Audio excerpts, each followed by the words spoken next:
Great. Thanks, everyone. So thought I was ready, and then Zoom was like, we've updated. No, you're not. That always happens. But yeah, thank you all so much for having me. My name is Olivia Maurer. I'm a second year PhD student in urban studies. And my work is about using theater as a research method in social science and place-based policy practice. So that's part of the reason of why the theatrical theme of my slides, but we'll get into that more later. So my presentation is about balancing the PhD, the need for community outside of academia. And I think part of why I want to talk about this is I'm also one of the PGR reps for urban studies.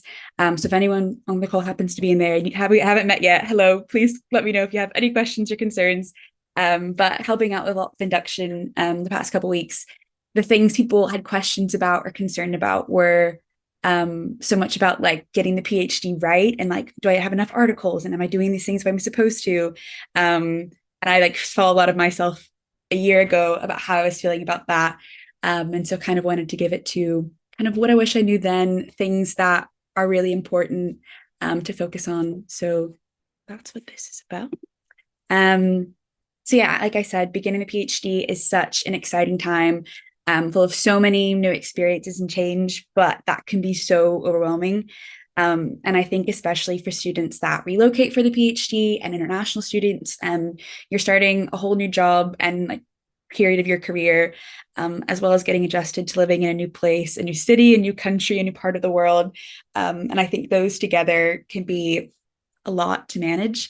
And so wanted to kind of give some space about lots of practical advice people have been getting in this induction process, but also a bit more like emotional, general advice about getting on with the process because it is such a big life change with so many unknowns that can be really overwhelming. And starting off, like I think all of the opportunities that are being plugged over this first couple of weeks of starting your PhD, like it's so important to take advantage of those opportunities into PGR communities because it is such a unique time. Like doing a PhD is such a unique experience, and there's so many opportunities and weird challenges. And I think embracing that and embracing the flexibility of that is something you should definitely do. And like I'm sure you've heard a lot, like it can be such a lonely experience because you're doing something that you love, but you're the only person in the world that's focused on it in the exact way that you are, which can be quite isolating in some ways. So when you have friends that you make in your PhD cohort, they kind of understand those challenges. And I've met some of my best friends through the PhD, and they can become lifelong relationships that provide really unique support through the PhD process. And so definitely encourage you to do all of those things. However, I have a saying all of that, I also think it is so important to build and maintain your community and support systems outside of academia. That's why I started off saying how much I think those are really important and really crucial. But I also think since it is such a big experience, you need to have outlets outside of that that can give you some perspective, whether that's your family, your friends, or new support systems you build in your new communities that you may have moved to for the PhD. And I think just really important, something you might like overlook in the first couple of months of like, I'm trying to do everything right in my PhD, I'm trying to get plugged in all of the things. And then your whole living, breathing existence is your PhD. So I think kind of make time for, external things is really important. But some of the benefits of having these communities outside, it gives you good perspective to challenges experienced in your academic setting. I know something that I was struggling with a bit at the beginning of my PhD was like how much freedom I had. And I got to do whatever I want at some level of academically and intellectually. And I was like, oh, this is great. This is really scary.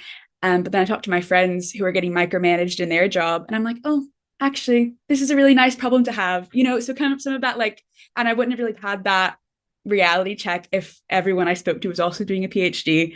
So I think it sounds a bit silly, but I think it's really important in just like grounding yourself in like the experience of people around you and helping you see what exactly Yeah, how lucky you are to get to do this experience. A good healthy outlet for venting as well. If you're having, hopefully no one will have issues with supervisors or colleagues, but if you do, it's good to have people outside of that that you can speak to that don't have any connection with these people, like a safe, healthy outlet that you might need.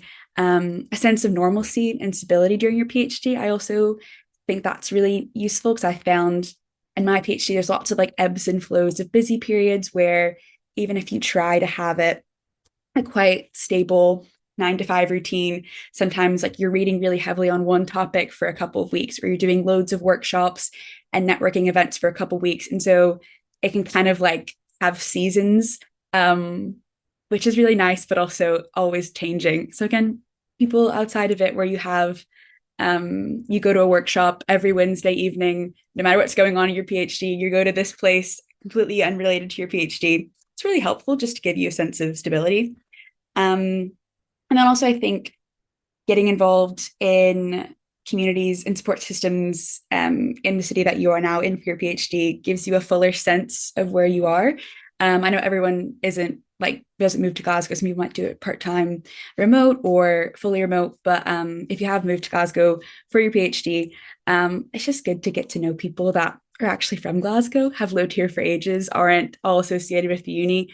And I'm a social science researcher, so I do my research in Glasgow. So for me, it was really important to not just be in a bubble and to have like genuine community connection.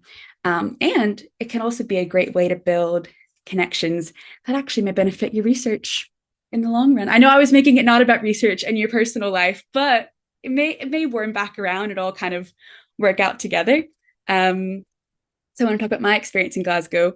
I think the picture on the top right is really funny. It's me working on this PowerPoint backstage at a production I was doing last week. It was Rock of Ages, the musical. That's the picture on the left. And it was at the King's Theatre in town, if you guys know where that is. But it was with an amateur theatre company called Pantheon. I got involved with them.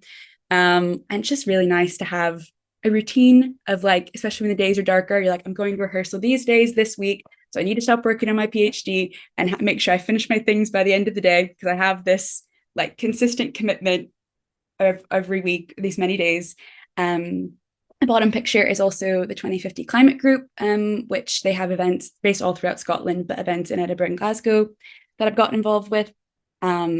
They've both been organizations where I've got a lot of support and just stability throughout the PhD perspective, and also kind of helps with your work because, like I said, like I'm doing my work in Glasgow, and then people I met through the theatre group like know other theatre companies that I might like, want to get in touch with and work with, or just like a pool of possible participants when I'm running my theatre workshops in a couple of months. Not that I would go in and specifically look for that, but I think sometimes it's easier to do those things when you're not a complete outsider, when you're someone that is actually embedded in the community that you're working with. And then for the 2050 group, I've learned a lot about like issues in Scotland and climate issues that even if I would have kept really involved with the news and been reading online, like I wouldn't know the same amount except from like talking to people about it in real life and just like casual conversations. So I think putting yourself in those places to build genuine networks can sometimes be better than going to like a formal networking event, if that makes sense. Yeah, and also just made a lot of friends, helped me feel more connected in Glasgow after moving here. And for international students, it can be hard sometimes. So just finding ways that work for you. And then they ended up helping my research. So a win-win, I think. So yeah, in summary, basically, I think it's really important to make the most out of your PhD, but to not let it kind of consume your entire life. Something I think is really important to like think about at the beginning when you're getting so much information and so many tips and tricks of all the things to look out for. Also, like take a break, take some time for you. And if you leave time for rest, connection, community, I think that will make your work all the better. But yeah, that's what I have to say. If anyone has any questions about anything I can help with, please let me know. I would love to help. And yeah, thank you guys so much.